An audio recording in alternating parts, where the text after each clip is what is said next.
Bagamat back to reality na ang karamihan sa ating mga kababayan ngayon, ang ilan sa kanila ngayon pa lamang umuwi sa Metro Manila galing sa kanilang mga bakasyon nitong holiday season.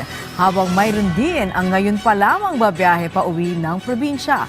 Ang sitwasyon sa ilang terminal, alamin natin sa sentro ng balita ni Gab Villegas live.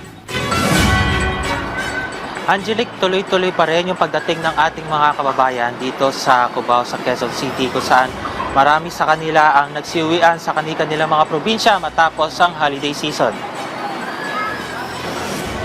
Masayang naipagdiwang ni Jovi ang Pasko at Bagong Taon sa kanilang bayan sa Porac sa Pampanga. Ngayong araw siya nagpasyang umuwi dahil may pasok na siya sa trabaho mamayang gabi.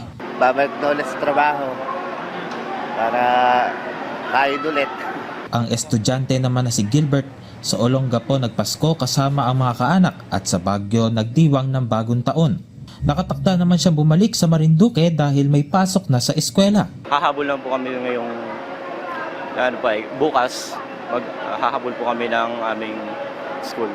Ayon sa terminal master ng bus company, halos fully booked ang kanilang mga biyahe pabalik ng Metro Manila, lalo na ang mga biyahe na galing ng Olongapo, Baguio at Western Pangasinan.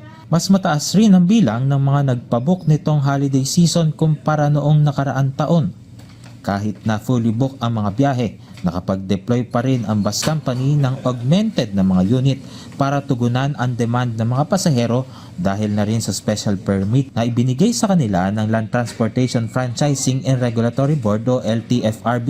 Naisakay naman po natin lahat sila. Hindi naman po natin hindi po sila nagtagal, naisakay po sila ng maayos, naisakay po sila ng mabilis sa ating mga bus. Kumbaga, dikit-dikit po yung mga bus natin kaya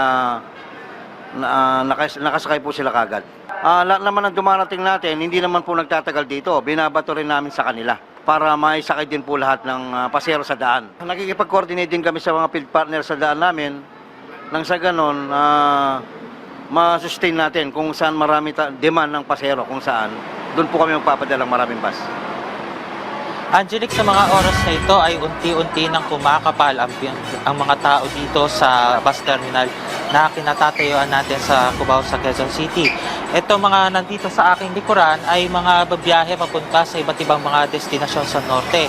At ayon doon sa pamunuan ng terminal ay yung mga hinihintay na bus dito ay yung mga bus na kung saan lulan yung mga kababayan natin na magsisiwian galing doon sa iba't ibang mga probinsya matapos ang holiday season. Kaya naman yung mga kababayan natin na nandito naghihintay para doon sa bus na kanila sasakyan pauwi naman doon sa kanilang mga probinsya. Ayan muna ang update mula rito sa Cubao, sa Quezon City. Balik si Angelic. Yes, Gab, sapat ba ang mga silya dyan? Parang may mga nakatayo at mukhang marami talagang tao ngayon. Angelic, dito sa aking likuran, may mga nakatayo dito sa aking likuran. Ito dahil naghihintay na lamang nung kanila masasakyang bus at marami pa rin doon sa ating mga kababayan yung nakaupo dito sa mga upuan dito sa aking likuran. Gayunman, makikita rin natin, medyo hindi lang nakagip ng ating camera, na meron pa rin mga espasyo na maaari nilang upuan. Itong nandito lamang sa aking likuran, ito ay mga bibiyahe ng Santa Cruz sa Zambales. Yung nasa likuran naman ng aming camera, ito naman yung mga bibiyahe papuntang Baguio City. At ang hinihintay na lamang nila dito ay makasakay sila ng bus papunta sa kanilang mga probinsya. Angelic. Okay, maraming salamat, Gab Villegas.